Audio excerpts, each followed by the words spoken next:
Therapy सुरू करतानाही मी विचार करत होते की हे मला नको आहे, कारण माझी लाईफ काय असणार पुढे. बरोबर आहे. कारण म्हणजे तेव्हा समाजाची भीती होती कुठेतरी. ते तर होतीच, पण त्याच्या बाबतीत पण की लाईफमध्ये मी काय करेल, कारण मी क्रिकेटच खेळली आतापर्यंत. मला ADHD आहे आणि लर्निंग डिसेबिलिटी आहे, तर studying was never an option for me. Okay. So तेच चालू होतं आणि मी अँटीडिप्रेसन्सवर होती 1 वर्ष 1.5 वर्ष.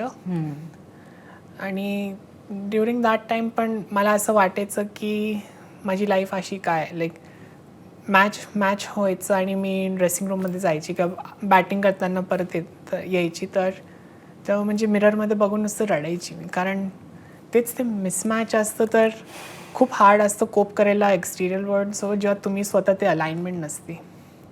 आणि हळूहळू असं होत गेलं की मला क्रिकेट नाही आवडायला लागलं, कारण मला हे फेक लाईफ जगू लागते दुसऱ्यांसाठी, सोसायटीसाठी, सोसायटीच्या पीससाठी, ताकी मी नॉर्मली मला ट्रीट करतील लोक.